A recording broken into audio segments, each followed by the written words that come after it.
Hi guys, welcome back to my channel. I am Avantika Tilwalia and रात के 12 बज रहे हैं। मैं ये वीडियो शूट कर रही हूँ, आज ही के दिन ये वीडियो शूट कर रही हूँ जिस दिन ये लाइव जाएगी। And this video is all about CSIR net result 2025 दिसंबर वाला जो था। आई नो आप में से बहुत सारे लोग मेरे इस रिजल्ट का वेट कर रहे थे, बहुत सारे लोग जानने वाले थे यार मैंने कितने कॉमेंट सहे हैं इस रिजल्ट से रिलेटेड, मैं बता नहीं सकती। तो फाइनली ये वीडियो आ चुका है। Yes, I have qualified CSIR net JRF। इस वीडियो में मैं आपको अपनी पूरी जर्नी बताऊंगी, कहाँ से कब कैसे शुरू हुआ था, क्या क्या किया, क्या क्या हर्डल्स आए, किस किस चीज ने इतना मोटिवेशन दिया कि मैं अब तक इसी एग्जाम में लगी हुई थी एंड फाइनली ये क्वालिफाई हो गया है। सो मैं आपको बताती हूँ ये स्टोरी शुरू कहाँ से हुई थी। मेरा बचपन से सपना था, like I am from a biology background, लेकिन मेरा बचपन से सपना था, मेरे को डॉक्टर नहीं बनना था, मेरे को बनना था प्रोफेसर, मेरे को करनी थी PhD। तो मैंने सोचा हुआ था लाइक 4th-5th क्लास से मैंने सोचा हुआ था, मेरे को ये पता था, like I was in 5th-6th class, मेरे को पता था कि MSc के बाद नेट देना होता है, PhD करनी होती है, नेट से आप एलिजिबल हो जाते हो प्रोफेसर बनने के लिए। सारी चीजें मेरे को बचपन से पता। तो मैंने डिसाइड कर लिया था कि अपनी ग्रेजुएशन हर हाल में DU से करनी है, कुछ भी करना। तो मैंने DU के लिए ट्राई किया था,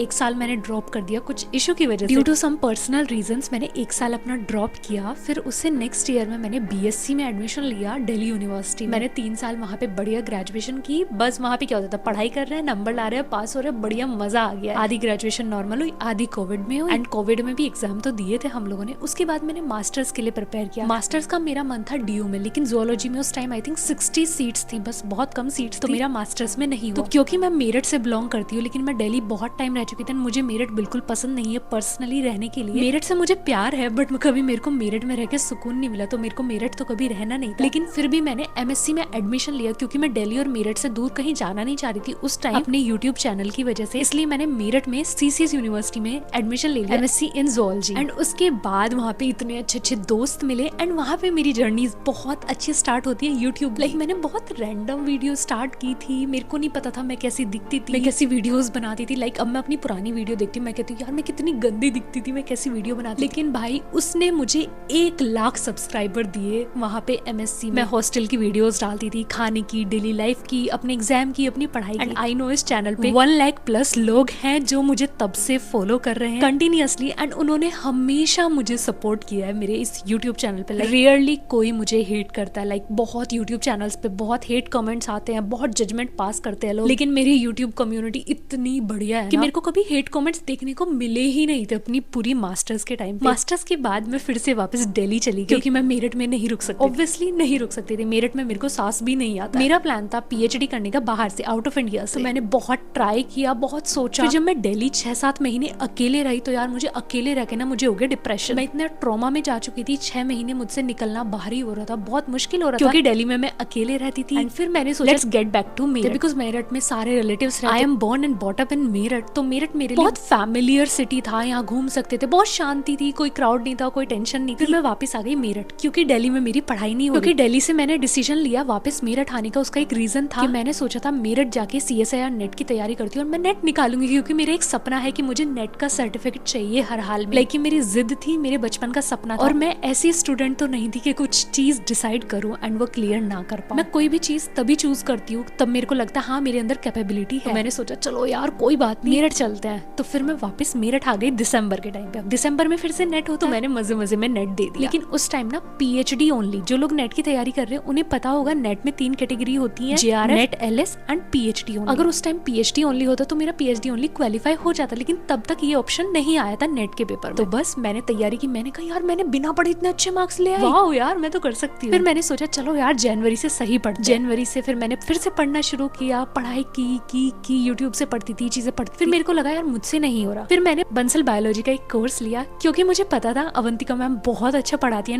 मुझे उनका पढ़ाया हुआ बहुत समझ आता है अच्छे से and she was one of my favourite teacher. तभी सारे टीचर्स ने अनअकैडमी भी छोड़ा था, तो उन लोगों ने अपने अपने प्लेटफॉर्म पे कोर्स स्टार्ट कर दिया। मैंने बंसल बायोलॉजी का कोर्स लिया, वहाँ पे मैम से क्लासेस, लेकिन मैम दिन में 3-3 क्लास कराती, 2-2 घंटे एंड वो मेरे को लेना रेगुलर बेसिस पर मुश्किल हो रहा था क्योंकि मैंने कभी इतने घंटे बैठ के एक साथ पढ़ाई नहीं की है। मैंने हमेशा शिद्दत से पढ़ाई की है, या तो 12th के बोर्ड्स में या फिर स्कूल टाइम में की है। यार जब पेरेंट्स के साथ रहते हैं स्कूल टाइम तो डर होता है भाई पढ़ने का कि पढ़ना है, ये है वो है, थोड़ा सा भी कुछ करने लग जाओ घर पढ़ाई नहीं कर रहे हो, फोन में लगे रहते हो, टीवी देखते रहते हो, ये कर रहे रहते हो, पढ़ नहीं सकते। तो मेरे सर पे तो हमेशा वो रहा था 12th एंड 12th के बाद मुझे इतनी फ्रीडम मिल गई कि कभी कोई पूछता ही नहीं था। इवन जब ज्यादा पढ़ लो तो घर वाले खुद कहते थे कि इतनी पढ़ाई मत करो, थोड़ा रेस्ट कर लो, थोड़ा घूम लो, ये कर लो, वो कर लो। तो इतने ड्रास्टिक चेंज देखे हैं यार लाइफ में मैंने। तो मुझसे ना बंसल बायोलॉजी की 6-6 घंटे की क्लासेस नहीं ली जाती थी। लाइक मेरे को लगता था मैं लिखने में रह जाती थी, मैं नोट्स बनाने में रह जाती थी। मेरे को पता ही नहीं था डेली रिविजन करते कैसे हैं, कैसे होता है, कैसे नहीं होता। तो वो 6 महीने तो मैंने नोट्स बनाने में निकाल दिए। फिर पेपर से 1 महीना पहले मैंने अच्छे से पढ़ाई की, मैंने पेपर दिया। लेकिन मुझे पता था इस बार मेरा नहीं हुआ, क्योंकि मैंने उतनी शिद्दत से पढ़ा ही नहीं। मैंने PYQ तो एक भी नहीं दिया था उस टाइम, मैंने कोई भी एक मॉक नहीं दिया था, PYQ नहीं दिया था। और ऑब्वियसली जैसे मैंने सोचा था रिजल्ट वैसा ही आया, मेरा क्वालिफाई नहीं हुआ। उसके बाद मैं बहुत सीरियस हो गई। मैंने कहा यार ये तो करना है, मैं अपनी जिंदगी समय ऐसे वेस्ट नहीं कर सकती। मैंने इतना टाइम अपना वेस्ट कर दिया। समटाइम्स मैं पर्सनली बहुत ज्यादा डिस्टर्ब रहती थी, कुछ सिचुएशंस की वजह से, कुछ और रीजंस की वजह से भी बहुत ज्यादा डिस्टर्ब रही हूँ मैं अपनी लाइफ में। लेकिन उसके बाद क्या होता है, मैंने बहुत अच्छे से पढ़ना शुरू किया। लाइक बहुत शिद्दत से मैंने पूरे नोट्स रिवाइज करती थी, मैं बंसल बायोलॉजी के सब कुछ करती थी, सारी चीजें पढ़ी, यूट्यूब पे बार बार टॉपिक्स की वीडियो देखी, मॉक टेस्ट दिए, PYQs दिए, सब कुछ दिया। मैंने बहुत मेहनत की,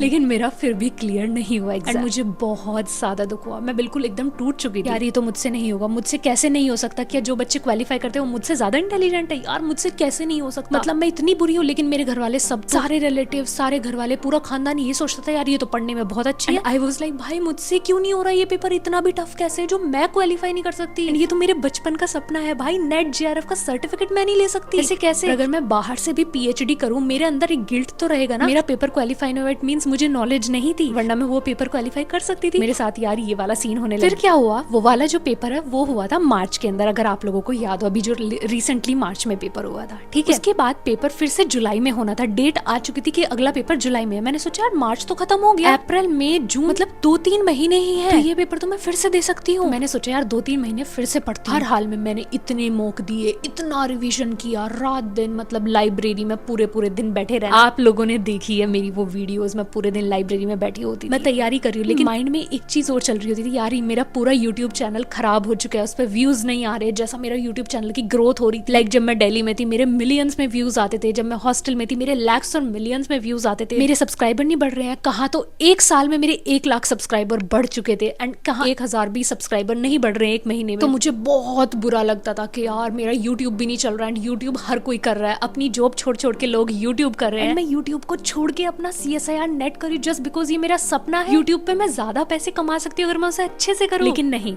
CSIR नेट था मेरा सपना। तो मुझे सारे पैसे सब कुछ छोड़ के मैंने सोचा यार CSIR नेट की तैयारी करते हैं। एंड ये वाला सब्जेक्ट इतना वास्ट नहीं है, लाइक नीट की तैयारी बहुत बच्चे करते हैं, बट नेट की तैयारी कुछ ही लोग करते हैं, लाइक जिनमें बहुत हिम्मत होती है। नेट की इतनी ज्यादा पब्लिसिटी इसलिए नहीं है क्योंकि बहुत कम लोग इसे करते हैं, एंड जो लोग कर रहे होते हैं वो ऑलरेडी मास्टर्स कर चुके, तो वो अपनी लाइफ में ना इतने फ्रस्ट्रेट हो चुके होते हैं, इतने एग्जॉस्ट हो चुके होते हैं कि ये वाला जो सब्जेक्ट है ना, या CSIR नेट का जो पेपर है ना, वो उतनी पब्लिसिटी ले ही नहीं पाते, क्योंकि बच्चे ना अपना दुख भी एक्सप्रेस नहीं कर पाते।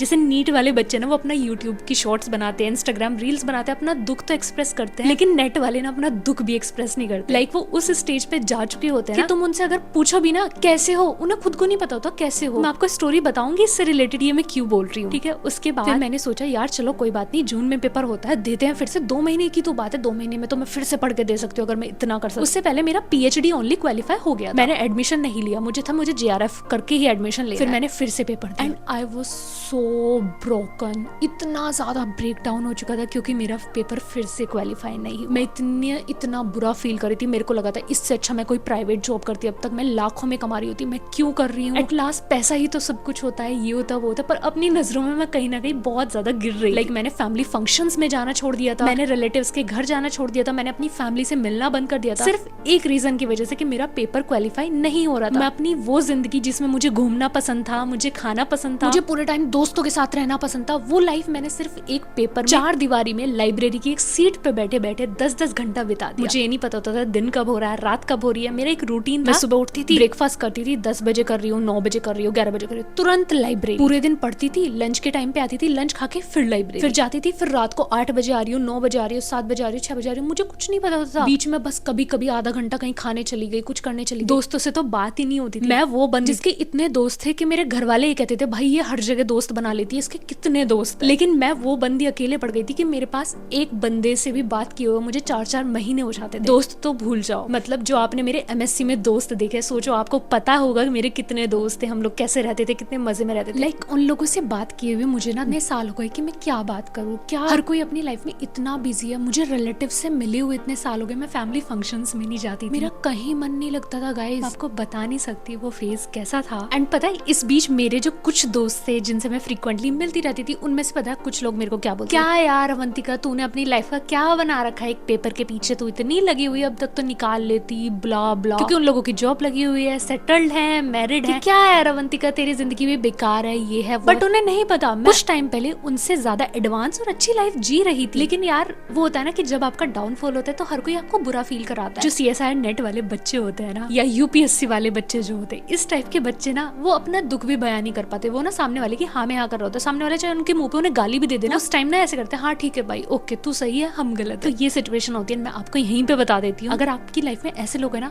उन्हें इग्नोर करो, उनसे दोस्ती रखो, कोई दिक्कत नहीं है, पर उनकी बातों को इग्नोर करो और हंसी में निकाल दो। मैं सच बता रही हूँ, क्योंकि आप उनसे ज्यादा नॉलेज रखते हैं, आपका फ्यूचर उनसे ज्यादा ब्राइट है, आपके बच्चों को उनके बच्चों से ज्यादा ज्ञान मिलेगा, क्योंकि आपके पास लाइफ का बहुत अच्छा ज्ञान है, आपके पास प्रॉब्लम्स को टैकल करने का ज्ञान है, आपके पास वो एक्सपीरियंस है कि जिंदगी में कितनी भी बड़ी प्रॉब्लम आ जाए आप लोग उस चीज को नॉर्मली निकाल लोगे एंड उस चीज का आप लोग अच्छे से ज्ञान दे सकते हो। पर उनके पास नहीं है, जिन्हें लक की वजह से ना सब चीजें बहुत अच्छी अच्छी मिल जाती है ना, कभी ज्यादा स्ट्रगल नहीं देखा होता, कुछ नहीं देखा होता, तो उन्हें दूसरों का ऐसे ही लगता है। जो लोग अपना स्ट्रगल बता नहीं पाते, एक्सप्रेस नहीं कर पाते उनकी लाइफ में कितना बुरा हुआ है, कितना अच्छा हुआ है, अपना दुख बता नहीं पाते, तो वो लोग ना अक्सर चुप रहना या स्माइल करके उस बात को टाल देना ही ज्यादा बेहतर समझते हैं। आप में से बहुत सारे लोग इस सिचुएशन को समझ रहे होंगे बहुत अच्छे से। फिर उसके बाद क्या होता है, अब अगस्त में रिजल्ट आ गया था, मेरा नहीं हुआ। फिर मेरा कॉन्टैक्ट होता है अपना सपना JRF वाली मैम से। उन्होंने मुझसे पूछा अवंतिका तुम्हारी तैयारी कैसी चल रही है, कैसा रिजल्ट आया, क्या रहा। मैंने उन्हें सब बताया कि मैम मैंने ये यूनिट्स प्रिपेयर की थी, यहाँ से किया था, मैंने इतने मॉक दिए थे, मैंने इतनी बार रिवीजन किया था, मैंने सब किया, लेकिन मेरा फिर भी इस बार नहीं हुआ। अब मैं और नहीं कर सकती, मैं जा रही हूँ दिल्ली, क्योंकि मुझसे मेरठ नहीं रहा जा रहा। वहाँ पे जाकर ट्यूशंस पढ़ाऊंगी, कुछ भी करूंगी, पैसे कमाऊंगी, एट लास्ट पैसे ही तो मैटर करते हैं। लेकिन फिर भी मैं अंदर ही अंदर परेशान तो थी। तो उन्होंने बोला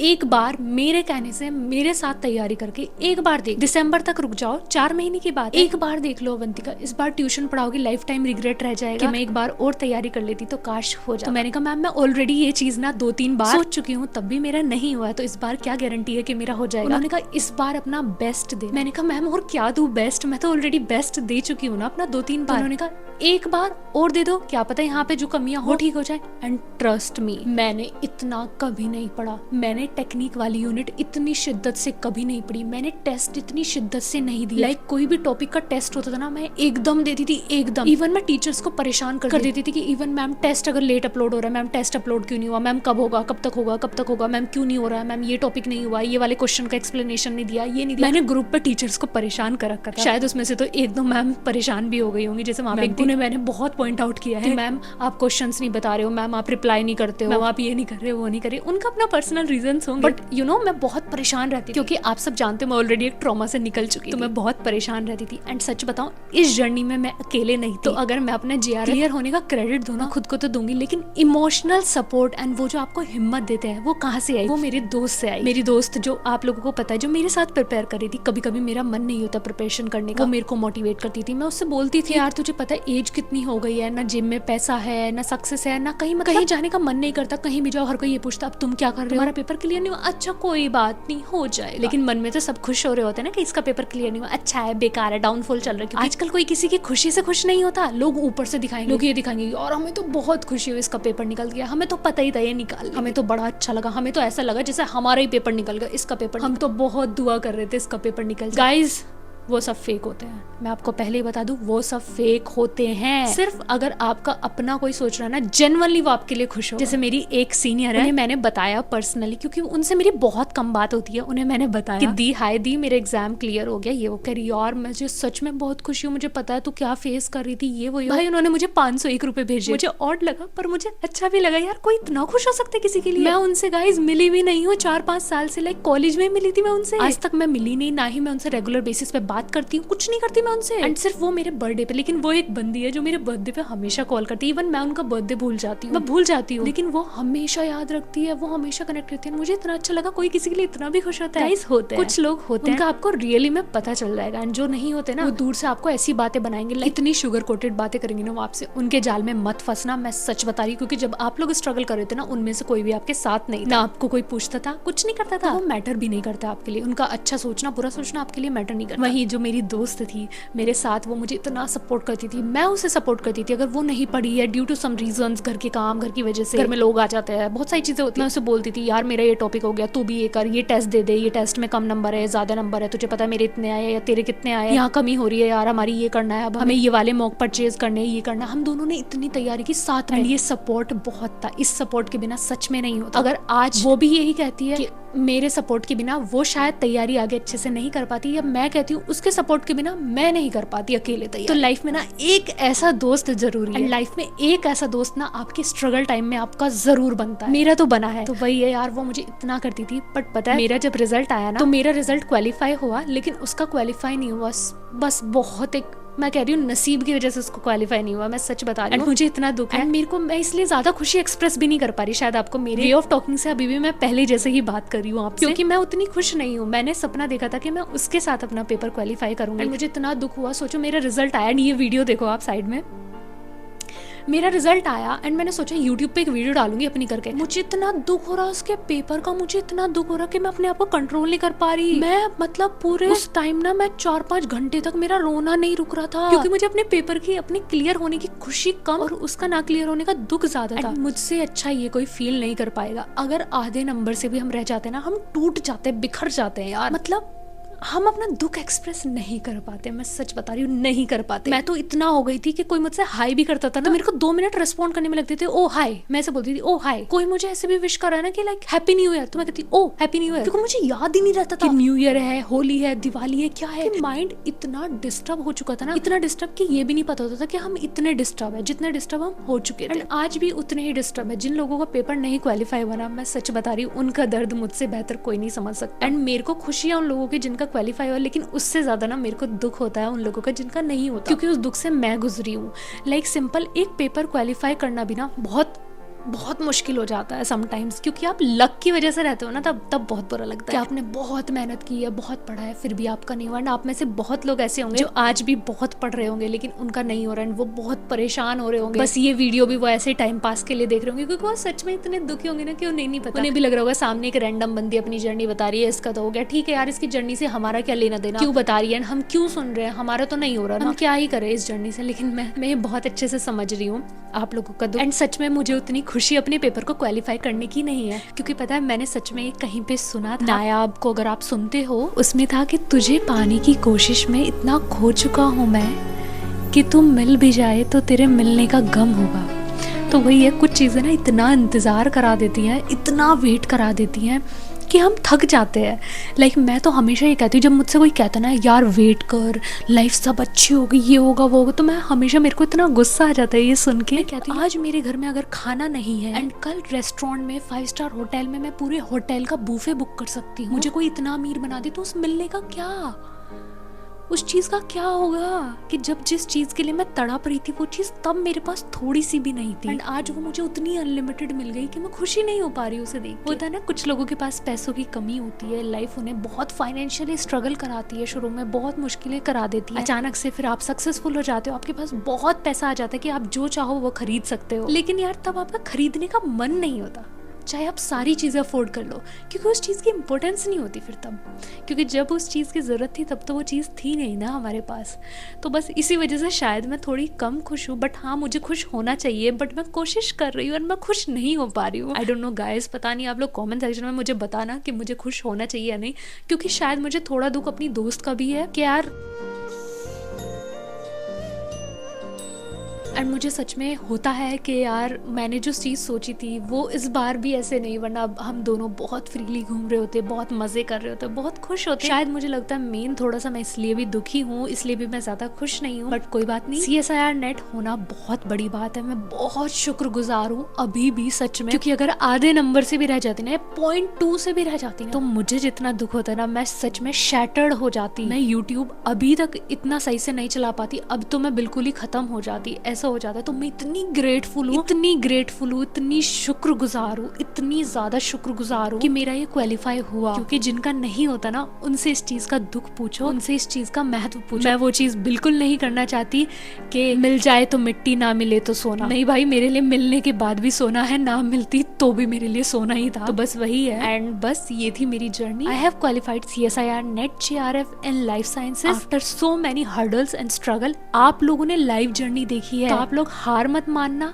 रुकना मत, क्योंकि होगा, जरूर होगा। एंड आप लोगों के पास अगर ऐसा दोस्त नहीं है, मैं हूँ आप लोगों के साथ, मैं आप लोगों से हमेशा कनेक्टेड रहती हूँ। एंड मेरा ये वाला यूट्यूब चैनल है, इसे फॉलो कर लो, इस पे मैं हमेशा आप लोगों के साथ कनेक्टेड रहूंगी, इसे सब्सक्राइब कर लो। अब मैं रेगुलर वीडियोस डालूंगी एंड इस चैनल पे ना कोई भी मेरे लुक्स को जज नहीं करेगा, मैं पहले ही बता देती हूँ। सिर्फ उस चीज में ज्ञान, नॉलेज, CSIR नेट से रिलेटेड देखना आप, मेरे लुक्स को कोई जज नहीं करेगा। लुक्स को जज करना है इस चैनल पे करो, जिसको करना है। कोई और भी चीज पूछनी हो आप लोग कमेंट सेक्शन में पूछ सकते हैं। होप लूज मत करना, उन लोगों को मत देखो जिनका क्वालिफाई हुआ, उन लोगों को देखो जिनका नहीं हुआ। एंड आपका कंपटीशन अब उनसे है, आप लोगों को और मेहनत करनी है। ट्रस्ट मी, आप लोग निकाल लोगे, ट्रस्ट मी, आप लोग निकाल लोगे, सच में यकीन करो, आप लोग निकाल लो। बस इस बार उतनी मेहनत करना कि पेपर कितना भी टफ आ जाए, कितना भी कुछ आ जाए, आप लोगों को निकालना। एंड बेस्ट बता रही हूँ, जून वाला पेपर हर हाल में निकाल लो, क्योंकि दिसंबर वाले पेपर में सिलेबस और बढ़ा हुआ है, तो थोड़ा ज्यादा मुश्किल हो जाएगा निकालना, और बहुत सारी चीजें एक्स्ट्रा आ जाएंगी उसमें। तो बेटर है आप लोग जून वाला ही निकाल लो। इस वाले सिलेबस को बहुत अच्छे से पढ़ लो,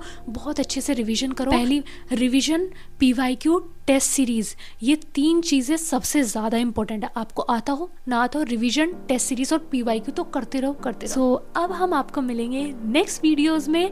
एंड अब तो बहुत कुछ देखना बाकी है, बस थोड़ा मार्च से अच्छी वीडियोस डालने वाली हूँ मैं। डेली व्लॉगिंग भी शुरू करने वाली हूँ। बताओ डेली व्लॉगिंग का ऑप्शन कैसा रहेगा? आप लोग मेरे डेली व्लॉग्स देखना पसंद करोगे या नहीं? शॉर्ट्स तो आप लोग उतना नहीं देखते जितने मेरे पहले व्यूज आते थे, अब तो उतने नहीं आते हैं। एंड बहुत कम लोग मेरे चैनल को सब्सक्राइब भी करते हैं, वीडियोस को लाइक भी नहीं करते, शेयर भी नहीं करते। ठीक है, जैसे जिसको ठीक लगे वैसे करना। अगर आपको मेरी वीडियोस से कुछ भी इन्फॉर्मेशन मिलती है, थोड़ा सा भी अच्छा मिलता है, थोड़ा सा भी कहीं अच्छा फील होता है सुन के, तो इस चैनल को जरूर शेयर करो, जरूर सब्सक्राइब करो, वीडियो को लाइक करो, कमेंट करो। एंड मिलते हैं हम नेक्स्ट वीडियो में। बाय।